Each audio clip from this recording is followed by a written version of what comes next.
Hi, my name is Angelo Lopez. I'm a Filipino American editorial cartoonist based in the San Francisco Bay Area, and I'm very honored today to speak to three great political cartoonists, one in India, one in Hong Kong, and one in Taiwan. Now, Rachita Taneja is a great Indian cartoonist, and her webcomic Sanitary Panels can be found on her Instagram page. Zunzi is a prominent cartoonist from Hong Kong, and he's been doing comic strips and editorial cartoons since the 1980s. Rachita and Zunzi are this year's winners of the Kofi Annan Courage in Cartooning Award. So congratulations to you both. And and Stellina Chen is a great cartoonist from Taiwan. Her cartoons are published in both Taiwan and France, and she too is a very courageous cartoonist. But thank you all for being able to show up and stuff. And yeah, I guess I can just start with my first question. Um, how did you all become interested in political cartoons, and who are your cartoonist heroes and heroines? So, Who I don't know Rachita first. Yeah. Yeah, I'm happy to answer. So I actually stumbled onto political cartooning. It wasn't something I had trained for, or I'd even thought I would do long term. But I just, doodled on my notebook and shared it with my friends, and they seemed to like it. So I set up a Facebook page, and 10 years later, here we are. And I have a couple of, heroes and heroines, but there are so many that if I would feel wrong to only mention one. But obviously we have R.K. Lakshman, who is who was a political cartoonist in India. Fantastic work. I used to read his work in the newspaper when I was young. I didn't know what it meant, but I really liked it. And there are a bunch of others that are fantastic, especially younger, newer political cartoonists. So if you go to my Instagram and see the folks that I'm following, you can go through them, and it'll show up all of the fantastic work that Indian political cartoonists are putting out. Oh, that's cool. That's cool. I don't know. Maybe Zunzi, you can go next. How did you get started? Okay. Well, the period I studied in universities is in the middle of 70s and till the late 70s. It was a time when the end of the Cultural Revolution is the if you know something about Chinese history, then during the 60s and the 70s, most of the time is the Cultural Revolution. There were a lot of turmoil in China. When we were studying in university, there was a lot of argument between the students about whether they should believe in China or should have a new way of looking at the current situation in China. So there were a lot of debate, and I was a little bit involved in the culture in the student union for a little bit. So we're quite aware about the situation in Hong Kong. And after I've graduated, is a time when I taught in the secondary school for 1 year, and then I went to work in the newspaper, the Ming Pao newspaper that has been working for 30-something years. Oh. And that is the time when I started to draw cartoon for them and some other quite political oriented magazines, and that's how I started. Oh. And about the cartoonist, that of course it is easier. It is easy for us to read some cartoon from outside world, reading English newspapers, works, and from other countries. I think most influential, open-eyed is David Lowe's work, what is in the World War II. Yeah. And the other cartoonist, of course, is quite local. I don't think people would know about them by the names, but the way they look into the problem in Hong Kong and in China, they are quite deep. And these are, and also the use of the language is quite important when drawing cartoon. And these are the heroes that I think I'm quite influenced by them. Oh, okay. Okay. Okay. Yeah. Stellina. Actually, I never thought that I would become a cartoonist as well. And when I was a kid, I went to art school, so that's how I started to draw, and also that's how I know drawing. And in university, I studied diplomacy and international relations, political science. So that's also how I get in touch with the topics like, political cartoons. And then I went to France to study, and I guess that's how I further get influenced by the French polo cartoon industry and the film. And that also leads to, I mean, I wouldn't call her my heroine, but I really like her cartoons. Her name is Coco, and she was also involved in, like, she was also one of the main figure in the Charlie Hebdo attack in Paris in 2015. Yeah. And she was like the one who they held the gun at, and she opened the door, like she entered the code to the door. Oh. And then she published a long comic strip of how she overcome all this depression after the attack, seeing all this catastrophe and all that. So like she's kind of like a very important figure for me in the cartooning world. Okay. I'm curious. This is a question that just popped in my mind. Rachita, you said that when you first read your cartoon hero, you didn't know anything about politics, right? Were political cartoons for all three of you a way? Well, I guess for Stellina, since you studied political science before, that was your gateway to politics, I guess. For the other two, was political cartoons sort of your gateway to politics, or were there other, for Zunzi, since you were, it was just after the Cultural Revolution, that was just in the air, I guess. So, well, to me, my family, my father is quite pro-China when he was young. So and there were a lot of conversation or debates among the family's members also. So when we were quite young, we already have this kind of languages into our head. So it's quite normal that we are quite aware what is happening in the society. But I don't think that is quite normal for usual children in schools. But to me, well, perhaps some of the influences from my family, from my dad and from my uncles, I think. Oh, okay. Yeah. For you, was that your source of enlightenment, Rachita? Was it political cartoons or? I was working at nonprofits. So I was working at Greenpeace India. And so I volunteered, I interned, and then I started working full-time there as well. And then I've helped set up a couple of nonprofits. Sorry, my balcony is open, so you might hear street noise. So I was already very much cued into the news and really enjoyed staying up to date on current affairs. And I also I was chronically online, on Tumblr and Facebook and Reddit and Imager. And, I was consuming even world news through these platforms. And I really liked the visual medium of communication. And because I had been working as a social media officer for a couple of nonprofits, I also knew how to use social media effectively. So I think I combined three of my interests, and then my comic was born. Oh, okay. Now, I'm curious, what is your guys' process for doing your comics? And do you guys have a set schedule?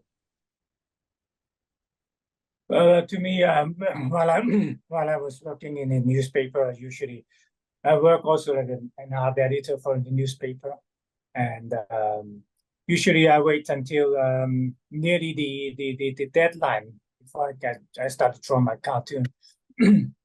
Usually the Hong Kong newspaper printed at middle of the night. They will be on the street at about 5 o'clock a.m. And my deadline should be about 12 midnight. So before the editor comes and I'm on my back, then I have to give it surrender my artwork to them. So Before drawing cartoon, of course, I have to read a lot of newspapers and watch the televisions and listen to the radio, because things are happening quite fast.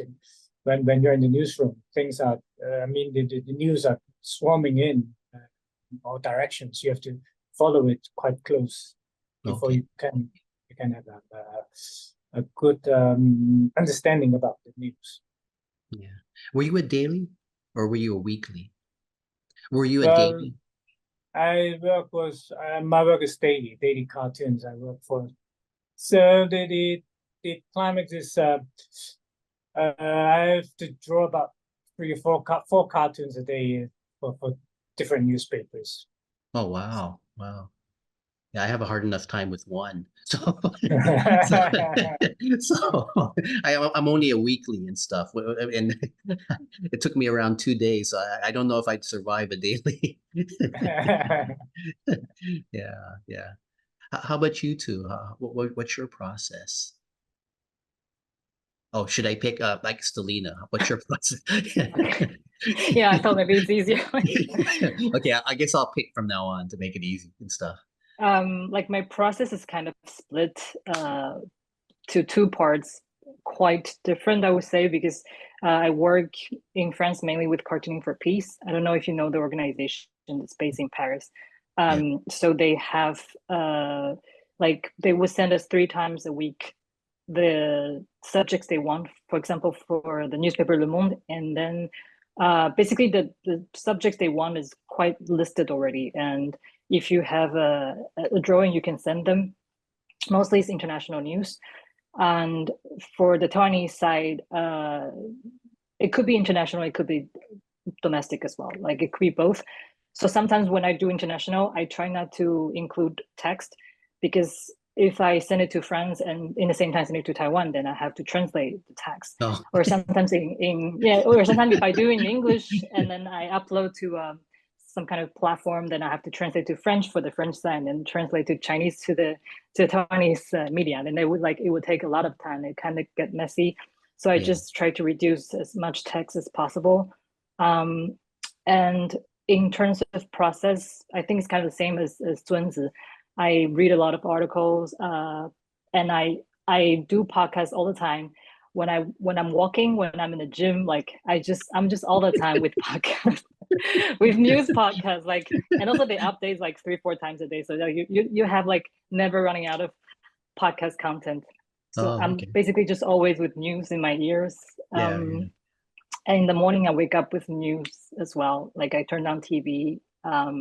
I know sometimes it might seem a bit toxic. Like you're just always with bombarded by wars and in the Middle East and wars in Ukraine, like kind of just, and then the election in the United States. Yeah. But that's kind of the environment that you have to be. I mean, do your friends just stop? They just, instead of taking the newspaper, do they just ask you what's going on and stuff to get free news? I think they kind of use my Instagram as their news source. Okay. Oh, that's cool. Oh, actually, are you using Procreate or pen and ink or? Yeah, I'm using Procreate. Okay, yeah. I don't catch. Did you say Zunzi? Did you say pen and ink and stuff or? You mean I use computer right now. Before, of course, I use pen and ink. Now I use just Photoshop. Okay. Yeah. How about you, Rachita? Also, just after I answer, I wanted to ask Stellina and Zunzi actually, how y'all manage your mental health with. Oh yeah. Go ahead and ask right now. Yeah, you guys look sane. So I mean, how do you guys handle the mental? I know with me, I get depressed sometimes. Yeah. So Stellina, sorry, I was locked out. Oh no. I know Rachita's asking something with me too. It's like sometimes I get, I have to be careful about my mental health in watching the news and stuff. Sometimes I get depressed and stuff. How do you guys handle the mental health aspects of just the news? I don't think I can handle it. I'm a little bit crazy, a little bit inside. Yeah. How about you, Stellina? Oh, okay. Yeah. Yeah. Stellina, how do you handle, because since you're listening to news all the time, do you, is there any a time when you take a break and stuff, or? I try to take a break every 2 weeks, something like that. I would just like not touch any work, not listen to any podcasts, and just take a whole day off, going somewhere, like do some exercise, outdoor activities, something like that. Just, kind of take this theme off. But I remember there was a time that I got really depressed. It was maybe the beginning of the war in the Middle East. Then there's just Yeah. like, because news from everywhere is all about that, and kind of got me depressed. Okay. Yeah, sometimes the pressure is not about the cartoon that they've drawn on that day, but on the next day. The next day, when you look back on the cartoon that you have drawn, you said, I should have drawn the other way. You should have a Yeah. better idea. So, but the news would pass away within 24 hours. You have to face another news. So the pressure is always there. Yeah. I'm lucky in the sense I'm a weekly and stuff. Mhm. And I try to focus only, instead of focusing on everything, I try to limit myself to only a few subjects and stuff. Mm. Yeah. So how about you, Rachita? First, what's your process, and then how do you handle your mental health, I guess? So I'm very fortunate in, again, having a weekly gig. And also because it is all on the internet, my work is not published anywhere physically. So because I'm only publishing it on the internet and along with the news media organization I work with, it's very easy for me to, put out a comic whenever I want to. So with the publication, I'm making a comic with them weekly. And even they are they're very chill about like the scheduling. So I have a specific date that I'm expected to send a comic. If I feel like I need a little bit more time, or if I feel like there is something exciting happening now, so they should publish sooner, they're very open to that as well. And I really like that flexibility that they provide. But otherwise, I post for myself, my audience on Instagram and Twitter primarily. And I can post whenever. I do not have any schedule or deadline. Maybe I should actually have some kind of schedule so that I would have work more Do you find that you consistently. procrastinate sometimes, or? Yes. It's not about procrastinating. Like I have this thing where if an idea doesn't come to me immediately, then I overthink it. I keep thinking, oh, maybe let me think a bit more about it, because there is no timeline for my own comics that I publish just for my audience. So I'm like, maybe I'll have a think about it, and then by the time I'm done thinking about it, the news has passed. No. So Okay. I need to be more strict. Like it's okay if not all comics are 100% there, and they can be even the beginning of a thought. It doesn't have to complete the whole story. But yeah, that's my process. And unlike Stellina and Zunzi, my work is not very art focused. I mean, the art is very simplistic, so it doesn't take very long to draw the actual comic. I focus a lot on writing, which is really interesting because Stellina said that she focuses on, like, for international audiences, she's focusing on as few words as possible. I feel like I rely on words so heavily that I also want to like learn how I can rely less on words and more on imagery, even if the imagery is basic and in my style. But yeah, that's my process. And mental health, I don't know. That's why I was asking. Okay. Because again, I'm chronically online, and it can't be doing my brain any favors. Yeah. But I do recommend just having a community of friends who's just supportive.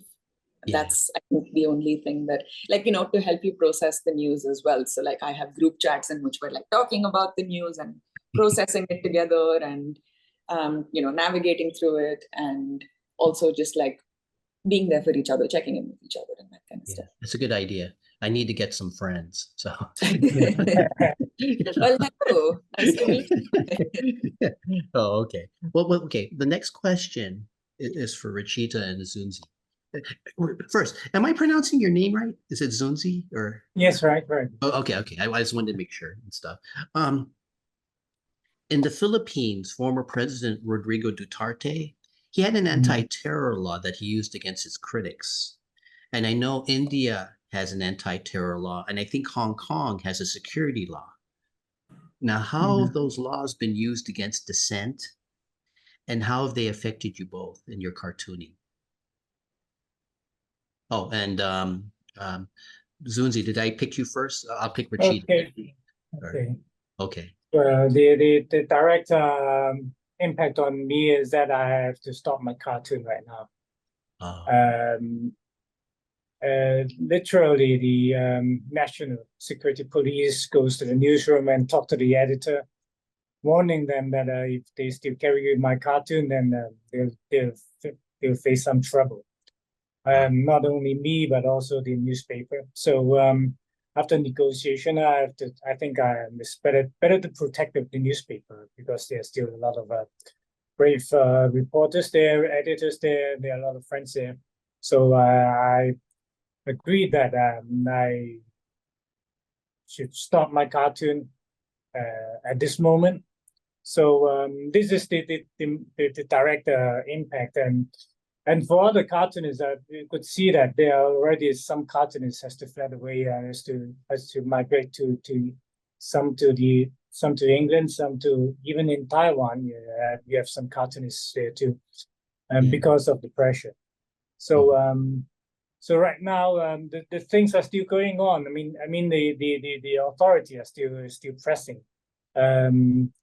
The latest news is that some reporters, some news agency, some company has been receiving some anonymous threatening letters from someone, claiming that they are patriotic side, and they're not only sending letters, threat letters to the reporters. They also send them to the parents, employers, saying that your child is doing something that's against the national security law, and you have to be careful, and something like that.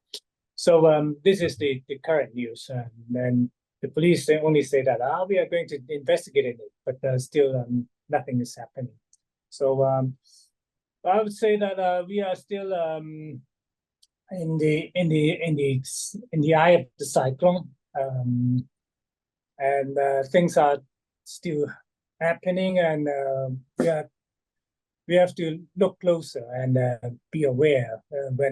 Even when we talk right now, we also see that in some cases the judges, when they sentence someone, they would use what the person said in the media, in some kind of a conversation in YouTube or whatever, use it as a kind of a judgment whether he's guilty or not. So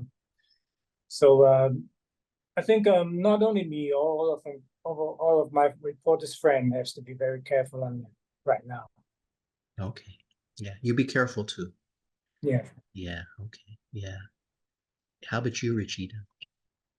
And also, am I pronouncing your name right, Rachita? Okay. Yep. Okay.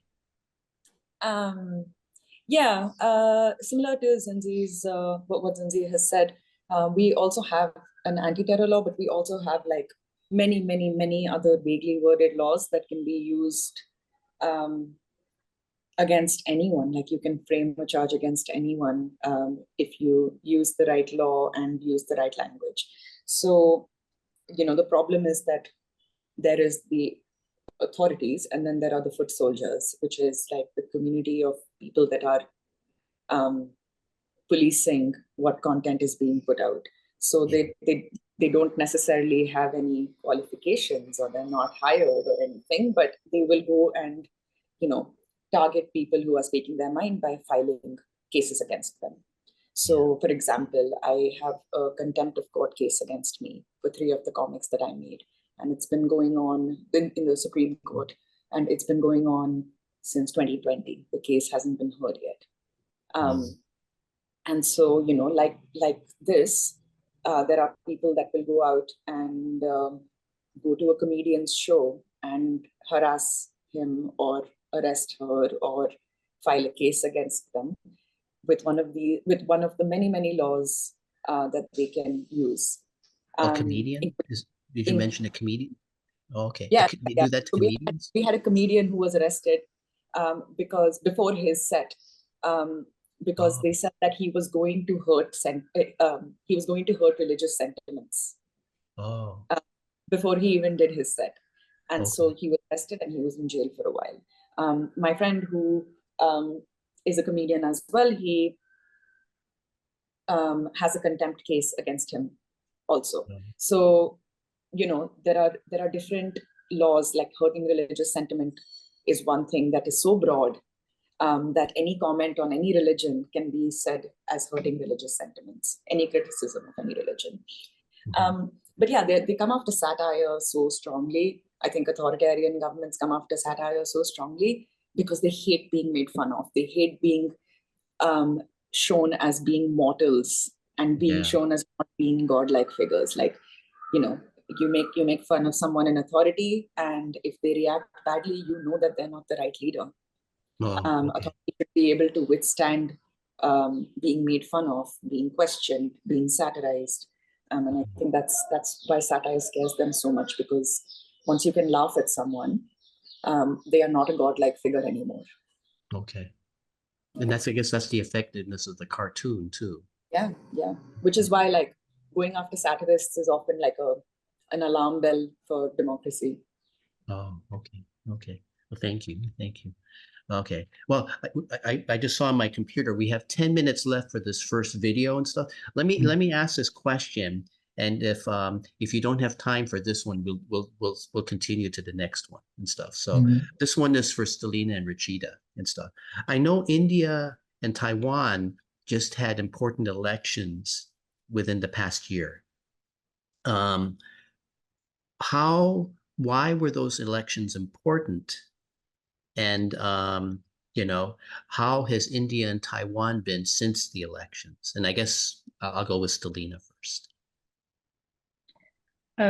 We had the election this January, I think. And I mean, I would say it's quite important because it was the first time that, I mean, I wouldn't call them pro-independence party, but yes, the two parties that we have in Taiwan kind of roughly can be classified as one is pro-independence, the other one is pro-unification with China. So basically one is like closer to America, the other one is closer to China. And it's the first time the pro-independence party, after 8 years, they're trying to get a third consecutive year. Sorry, a third consecutive term of the presidency. So it was quite important for people to get to vote, and also like trying to deter, like they all called it, like, you know, the Chinese power coming into Taiwan. So yeah, I would say it's quite important. And eventually the pro-independence party won, but the parliament was split into kind of three power. So the pro-independence party, the pro-unification party, and there's a third party. So the parliament is kind of like a hung parliament, like in France now. Yeah, but I mean, as for now, it's still going okay, like the situation. Well, you're still smiling, so I guess that's good. So yeah, we're still holding up. yeah. I'm glad and stuff. So okay. Oh, I guess Rachita and stuff. How's India doing and stuff, and why were those elections important? Yeah, so the current government was looking for an absolute majority for the third time, which means that, like, without any coalition members, they're able to win a majority in the parliament. And so they can essentially be extremely effective in spreading authoritarianism.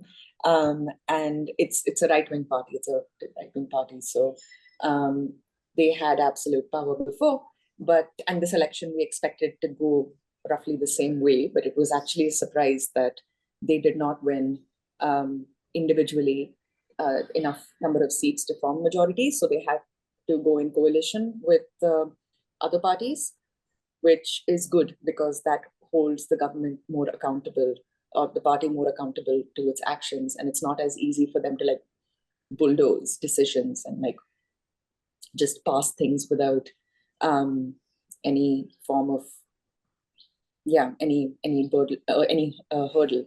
So it was actually surprising. The outcomes were actually surprising, but I think in terms of the fascism, it's still very much going strong, even since the election, because again, the foot soldiers are still in place. Okay. And they are still going forward with Islamophobic rhetoric or Islamophobic actions.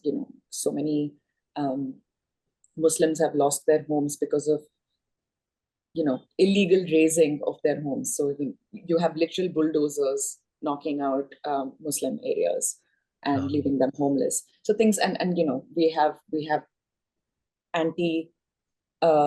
anti-cow or cow vigilantes where Hindu youth will go and lynch a Muslim man on suspicion of cow slaughter or cow transportation. Oh, wow. So these are all still very widespread, but I think in terms of political power, it is very important to have a coalition government. So that, yeah. Okay. Is the coalition strong enough to last, or is it a fragile coalition that's or you don't know yet? It's fragile. Okay. It's always fragile. With I think we have a couple of leaders that flip-flop very quickly. So it is fragile and it has to be maintained. And they have a strong say because they are the ones helping the party make the government, form the government. So it will be fragile, which I think is important for a democracy to always be alert and on it, and make decisions that are not necessarily just that of the parties. Welcome back, and thank you for coming back. I guess the next question, is for Zunzi and Rachita, and this one is just about the comics, the multi-panel comic strip format and stuff. Sanitary Panels is a wonderful comic strip, and you have great dialogue and stuff. And I know Zunzi, you also have a lot of experience in the comic strip format.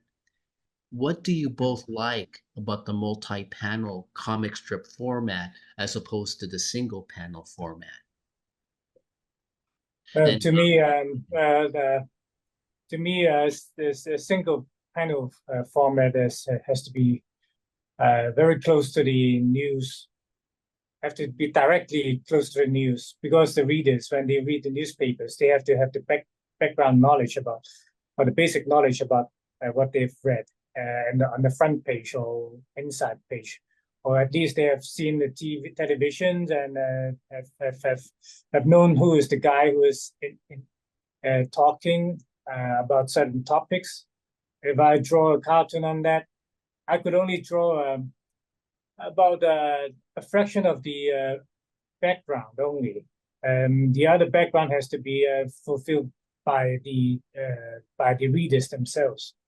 So it's quite important that we are on the same knowledge, same level, or in the same city, reading the same news. But for multi panels, then I can use the first panel to tell them that I'm talking about this topic, and then the readers can follow. That is, I think, to me, this is the most important difference. Yeah. Do you like single panel better or multi-panel, or do you like both equally? I think they serve different ways of telling stories. Okay. I guess Rachita.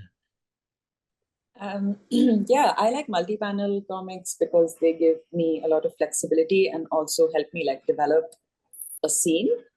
Yeah. Like it is a story that I am telling, so I usually like try to create some tension before the punchline, or like some place for the viewer to rest their eyes before getting to the punchline. So some of my favorite comics have, if they have dialogue, the third panel is just generally the two people looking at each other and not saying anything. So it's almost like I'm giving the reader a minute to even put their own words onto them. So, or like think about it for a second. It's like a little bit, it's like a little break. So I really enjoy it. It also gives me a lot more flexibility. It also gives me a lot more space to write more. I don't like very heavy text on every panel. And so I can have a quiet panel, or I can have the dialogue spread out. Oh, okay. And almost make it sound like a conversation you're having with someone. Okay. So that's, I really like multi-panel. I think single panels are amazing. And again, like Zunzi said, they serve a different purpose. I feel like my comic does better with multi-panel, but there are sometimes I do single panel ones as well. Okay. One of the things with me, whenever I try to do multi-panels, I struggle with dialogue. My dialogue tends to be terrible and stuff, but I'm wondering, what I do single panel, but I know some issues are more complex than a single panel can allow. I struggle with that sometimes and stuff. Is that something that multi-panels can do complex issues better, I guess, for you both, or? In some way, yes, I think, yeah, I agree with Okay. you. Okay. Yeah, I mean, I think that single panels require a lot more thought into what words you have to choose and what words you're using, and multi-panel. And single panel feels like you are telling someone something. For me, multi-panel feels like there is a conversation being had. Okay. And I usually I do sometimes struggle with the multi-panels as well, because I'm like, do the words sound right? Is this something someone would say? Are these the words that someone would use for this specific issue? So, which is why I also have like a group chat of friends who review my comics sometimes when I'm not 100% certain about them, and then they give me feedback. Oh, okay. You like the give and take over the dialogue. Exactly. Oh, okay, okay. Yeah, But it Stellina. reminds me, Oh. reminds me a joke about the I have a cartoonist friend who draws a multi-panel for newspaper. But one day he find that the cartoon is all the same, but the words has been re-edited by the editor. Self-censorship case. So you can't do anything about it. But So if it's a single panel, then they can change much, true. especially the expression of the people. So I guess it's important for the cartoonist to have a good relationship with the editor, I guess, so they don't change the. Yeah. Stellina, I've never seen you do a multi-panel cartoon. Have you done multi-panel cartoons or no? I don't do multi-panel for news agency. Like I never do it for press, but I do it for like organization if they want to do a issue-based cartoons. So like for me, multi-panel for me is more like if I want to deep dive into something that's like like more like a general issue, like gender equality, something like that, then I would use like 4 panels. But if it's a like news that I have to do it very quickly in 2-3 hours and deadline, then always single panel. You and me both. Oh, but do you find you have the same struggle though? Because I sometimes sometimes I do a cartoon that nobody understands because I'm doing I'm doing a complex issue in a single panel. And I don't get the image right for the particular issue I'm trying to do and stuff. Do you have that problem too, or? I still do actually. I mean, compare with Rachita and Zunzi, I think I've only started for like 6-7 years, so it's relatively shorter. I have a shorter life of Oh, being a cartoonist, but like I still have the struggle of like whether this composition is right for this topic. So, I mean, way less than the beginning, but like I sometimes still ask opinions like from my husband, for example. Like I would even do like the same issue, 2 cartoons, like 2 versions. They're almost very identical, but just like the emphasis is on different point of view. And I was sending and asking for his opinion. And Yeah, and you yeah, need you I, need the I would fresh still do eyes, that. right? Your husband Yeah, I is would your still do fresh that. eyes and stuff, right? Yeah. Yeah, yeah. I sometimes do the same subject a couple times because the first time I do it, I don't I wish I did something better. And then I do it again until I get it right. But people are wondering, "Now, why did you do three cartoons on the same subject and stuff?" Oh, okay. Okay. So, okay. Also, Okay, go I ahead. think I think one more thing that is different from for me is that because all of my comics are digital, I there is unlimited space. So it's not like I have to fit something into a newspaper or anything published. So I have as much space as I want. I can use as many words as I want, as many visuals as I want, because social media gives you the ability to for example, on Instagram, you can post like 20 things or whatever now, 20 slides. So when it's like a really complicated thing, then I will use that to inform my comic as well. Do So you it's like find you're that playing. being fun? Yeah, do you find that being fun? Yeah. I did one comic recently in which I wanted to have 1, 2, 3, 4, 5, 6, 7 panels. Oh. And it was like just before the elections, a 7-panel comic. And so I used the slider on Instagram with one panel each Okay, okay. for Yeah. all like 7 panels. And because I didn't want to shrink it down and make it not visible, so I did a carousel, and then at the end I had all of them so that people could share it from there. Okay. Are you tempted ever to do a graphic novel? Because Stellina has done a graphic novel, which is on sale right now, and you can get it on Amazon. So, have you two, because you have experience with multi-pan, have you ever been tempted to do a graphic novel or no? I would love to do like a compilation of comics or like, pick an issue and then make comics on that. But I don't think like a very long form graphic novel is on the books right now. Okay. Yeah. And I don't think I think it would have to be fiction if I were to do that. Okay. Yeah. Okay. How about you, Zunzi? Have you ever been tempted to do a graphic novel or no? No. I don't think I have the ability to do it. I think it's just another kind of talent, I think, to write the stories and to tell something in order. I'm not an orderly person, so I'm quite chaotic, chaos. So it's difficult for me. Yeah, that's why my background is faded and stuff. I'm pretty messy too.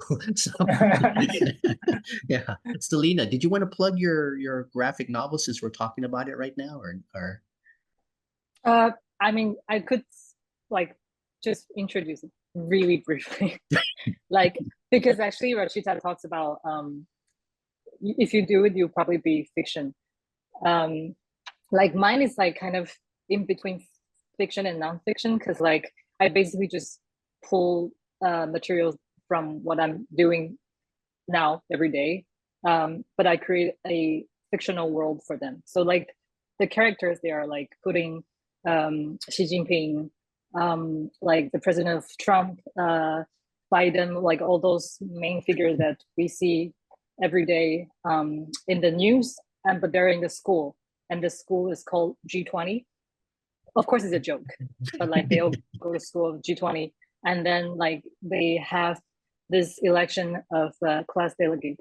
So they all have to cast their vote for someone who eventually is going to lead the school. And then the end was like, I mean, it's a spoiler, but like the end is like each of them, they all have their own agenda, and then they fought. And then because of course, like I incorporate all of their leaders' characteristics. So like the leader of North Korea, Kim Jong Un, he's like to explode things, and eventually he exploded the school, and then just the school was like bombed. I was gonna say that either Trump did a school shootout or an idea for the next graphic novel. Stellina, could you tell us the name of the book? It's originally published in French. So the title is Don, DANS, and then dans la cour des grands. So LACOUR, and then DES, and then G, like grand, GRANDS. Yeah, I put her book cover on the gallery and stuff so that when people can take a look, I'll try to. I'm hoping to get some sales for you, Stellina. So. And you don't have to worry about giving me any money back. Okay, okay. So, but okay, Stellina, I guess the next question's for you. You alternate between France and Taiwan. What are your thoughts on the French far right? And what are your opinions on France's last elections? I mean, I recently, it's true, I draw a lot of cartoons on France, like the elections, and then after election, their prime minister having difficulty choosing one, and of course the far right. Like when the election was over, I drew France with like the Hitler's mustache, Yeah. and the Brittany as like held Hitler's hand. Yeah, that's a very good cartoon. So yeah, there's a lot of those far right, like extreme right, all this movement going on in Europe and in France. I mean, it was quite scary, especially like considering the history of France and people like the political system, the electoral system of France. Basically, the two rounds. The system is basically to avoid far right to get into the government. So I think everyone was like really shocked, and basically everyone, all the French cartoonists are drawing on the situation. And for someone who's not French, like I would be considered as immigrant, and for me, I would be quite worried of my situation in the future, either working there or like because I live there in the short term, like for a couple of months each year. Yeah. So for me, I would be like quite worried. Yeah. Yeah. Is it similar to in America Trumpism, or is it similar in that sort of kind of xenophobic way, I guess, or are there differences or? Yeah, sort of. But I think because like in France, the spectrum is actually quite wide. Like unlike in America, there's basically just two party, like bipartisan kind of dominating the system. But in France, there's like a big spectrum, and there's like far right, right, center, center left, and then left, and then of course in the extreme left. So it's like I mean, it's a bit different from America, the situation, but yes, like this rise of extreme right is a bit in the same movement, I think. Okay. Is France a coalition government or? Right now, I mean, yeah, right now, yes. But I mean, you can call it coalition or like it's just not moving forward at all. Oh, okay. Yeah. Yeah, okay. This shows my ignorance of French politics. So, yeah, I don't know stuff. Yeah, Rachita, do you No, have but a yes, question? it's coalition. I had a question for Stellina because I have seen that even within the political cartooning world, there tends to be levels of Islamophobia. And as someone who is being seen as an immigrant, how does race play into political cartooning or religion play into political cartooning, even with like liberal media or liberal political cartoonists? In France? Yeah. I mean, I would say like I would always be seen as a foreigner who's drawing for like France, this country like is majorly, like kind of the country that dominate the political cartoon world. And I kind of got used to it, but like my cartoons will always be crowned as like they would call it like a vue d'étranger, which is like view of foreigners.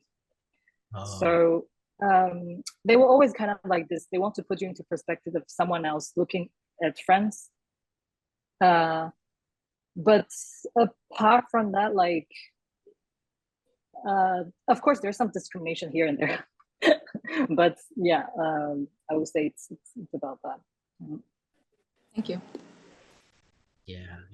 sorry about that and stuff. But yeah, okay. Um, okay, I guess for all of you, I guess this leads to, you know, what you're saying kind of leads to the next question and stuff. All of you face authoritarianism in one form or another and stuff. So for Rachita, um, I guess the threat of authoritarianism comes from Modi and I guess extreme right-wing Hindu nationalism. Am I right? Yep. Okay. And for Stellina and Zunzi, it's from mainland China. Is that right and stuff? So what advice would you give each other and to any cartoonist facing authoritarianism? And how do you guys get your courage? Oh, then do you want me to pick who was the last person to speak? I guess Zunzi, you didn't speak last time, so go ahead and go first. Well, actually, I'm still learning Oh, okay. how to cope with it because things are happening so quick. We haven't. Well, if you asked me 2 years ago, maybe I have a different kind of view, but now it's really something that I don't think a lot of Hong Kong citizens has this kind of experience, and I think we have to still learn from it, one piece at a time, and I don't think we can. Well, maybe the lesson is that every place is different. You can't have a guideline. You can't tell any other person if you face this kind of a threat and what you could do, because it involves so many things in there. And but one way that I can have my courage is that if I read the history of China, especially the modern history about the last 50 years, you can see that there are a lot of brave cartoonists in China too, and even right now there are a lot of lawyers in China. They are in jail. They're being prosecuted, but they are still quite brave in standing up. And also that even in cartoonists, we have seen cartoonists, very old cartoonists in China.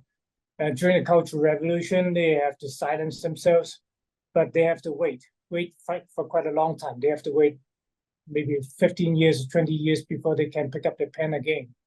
But if they are ready, but if they is always observing the countries about the news, if they could follow it very closely instead of just lying there and surrender, they could always pick up the pen again and then become fierce cartoonists again.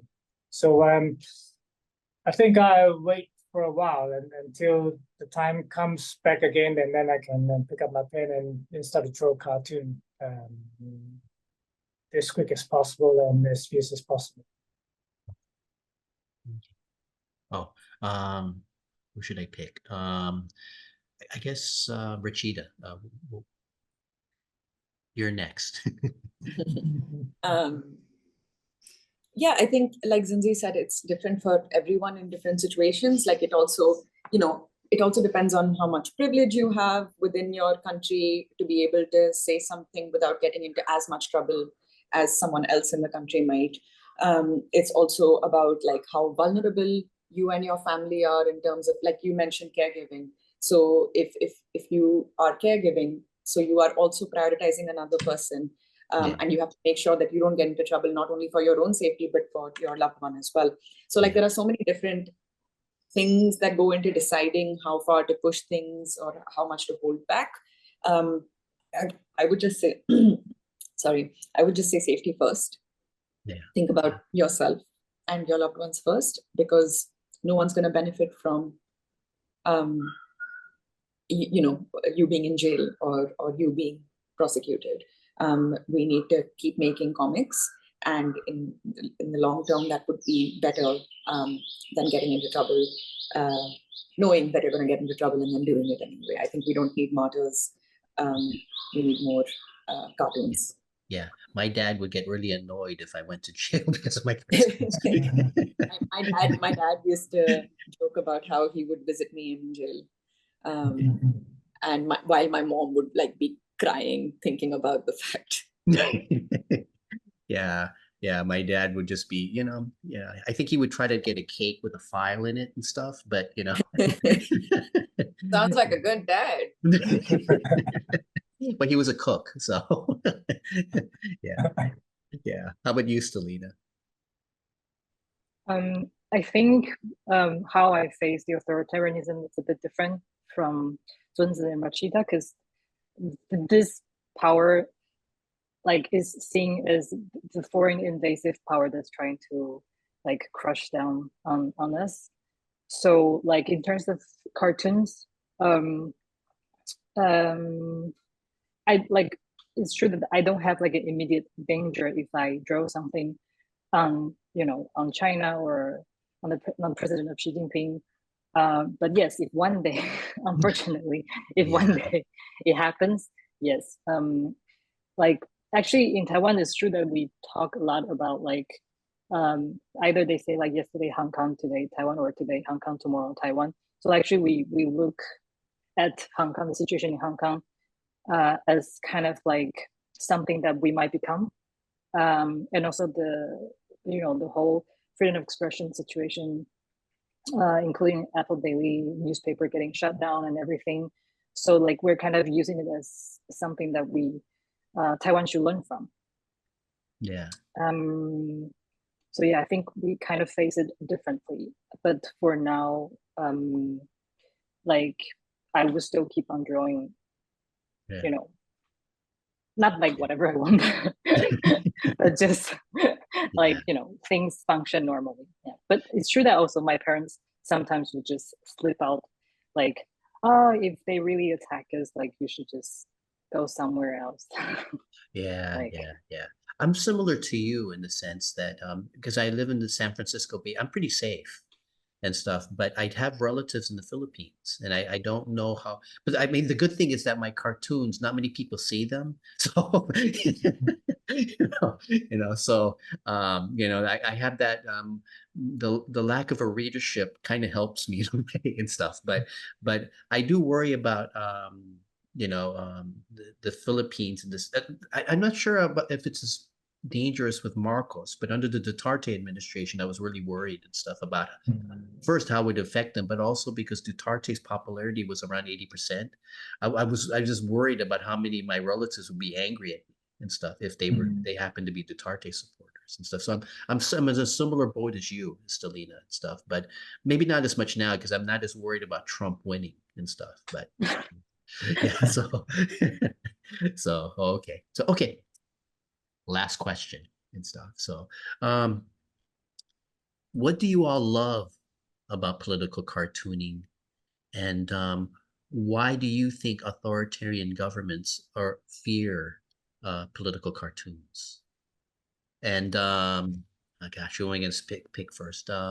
Who's the Stellina? You were last, so this time you'll be first and stuff. What I love about it, like, I wouldn't really pinpoint there's one aspect that I love the most about it, but it's just like when I see a news, like immediately I would think about like what I could draw about this news, and then like I have image in my mind, and I would just like it's kind of like I have itchy hands, like I would just want to start to draw, and I guess also because like sometimes when you draw something like something witty, something like it raises questions on a certain issue, and then when people see the cartoon they will be like, oh yeah, like that's right, or like, oh yeah, I I never thought about it, or something like that, just like something that made people think about something, or like the fact that drawing is kind of more effective than words, like it's just very visible and easy to understand, and then it's just like easy to spread. So it's a really good tool to kind of like reflect on the issue, like something happens and you draw something and then people pick it up and they're just like, yeah, this is what I think, and then they just spread it, share it, and then kind of becomes like a movement or something. I guess that's what I like about this medium. Is it So sort it of doesn't like an really have to be outlet for you? political. Yeah. Is it sort Sorry? of like an outlet for you? Because, you know, Rachita was talking about mental health. In a way, political cartoons, is it sort of an outlet so that you can release whatever fears and anger you have about politics without, you know, going into a conspiracy, you know, thing or whatever. But I mean, is it a good mental health outlet and stuff? We were talking about how, you know, but in some way, some cartoonists have told me it's a good outlet and stuff, right? I guess so. Yeah, I guess in a way it is a good outlet. But then if you don't draw about it, you don't read about it. So it's kind of like a vicious circle. Because like you have to draw about it, you read it, and then you get depressed. And then you draw it as an outlet, and you just do this circle like round and round. But Is that yeah, I think all in insanity? all. Is insanity doing the same thing over and over and thinking that I don't know what that says about us, but yeah. Oh, okay. I interrupted you. Did you want to say anything else or? No, no, no, no. Okay. Okay. Who wants to speak next? Rachita or Zunzi? I guess Rachita. You go ahead. Yeah, so I do believe that it's a way that I process the news and the information that I'm reading. So it is kind of like an outlet, like you were saying, Angelo. Sorry, truck passing. Oh, okay. Very good. If I close the balcony, it is not light. Yeah, viewers of this video, we wonder, what is she doing? Yeah, but I also really enjoy the challenge of distilling a complex issue into a short comic or a couple of panels. I think that challenge is really fun to be able to, and I mean, this, I'm sure this is true for all of you, but it gives you such a rush when you're able to like get it, you know, get that final comic that hits the spot. Yeah, and like Stellina was saying, that I really enjoy, like my favorite compliment to receive on a comic is when someone says, I was thinking about this exact same thing, but I didn't know how to put it into words, and you have put it into this comic. So like I really like the play that we have with the audience as well. Yeah. You were the one who asked about mental health. Is the political cartoon then, Sanitary Panels, it's also an outlet to help your mental health, right? Yeah, I say that I would like, you know, it's anxiety inducing to make the comic, but it would be more anxiety inducing to not. Oh, okay. That's when people say, why do you keep making comics? And I'm like, because I can't stop. Is it sort of an addiction? Maybe. I can discuss that with my therapist. No, I know. I think all of us are the same way. We're sort of addicted to the comic and stuff. So yeah. Okay. So Zunzi, are you addicted too, or I mean? I think it's for the mental good mental health. It's not only for the cartoonists but also for the readers too. Especially for those under the high pressure of the whole society. Yeah. A lot of people would come and say that thanks for the cartoon, thanks for the reportings, and because you have aired what we have thought. And it seems that everyone in society is quite individual if they have no connection. But if you draw something or if you say something that everyone has the same idea, then people find that they are not alone, and it is quite important for them. And we find that right now in Hong Kong, the authority also noticed that, and this is why one of the reasons why they have to stop this kind of a commentary or cartoon that is welcomed by the readers, or even some in Hong Kong there are some bookshops, independent bookshops. They hold up some meetings, some talks. They were pinpointed by police, and then use a lot of reasons to close them down. And I think that the main reason is that because they could gather people, they could exchange ideas, and this is what the authority don't like. So I Yes. think it is quite important for a place to have not only political cartoons, but any kind of artwork that could communicate people and then pull people together and have the common sense of the situation of the city. I think cartoon one of the function of cartoon is just like a camera, but it's not exactly as a camera, but it could capture the spirit of the city, and it could retain it and capture it for a very long time. And if someone in the future, if they could read a cartoon, actually they can come back to this framework of time to really understand how the people of the city feel. I think one of the functions of cartoon is that and I like that, and as I read cartoon, I have that kind of sense, and of course I would be very glad that could be a part of it and do the same thing as the other cartoonists has done before. Okay. So it's sort of, are you saying it's sort of like you're capturing in cartoon form the spirit of the city Of the city, yeah.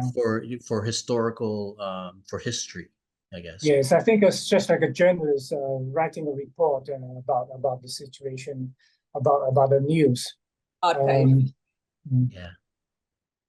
Yeah. Okay. Okay. Yeah. Did you have anything to add, Rachita, or?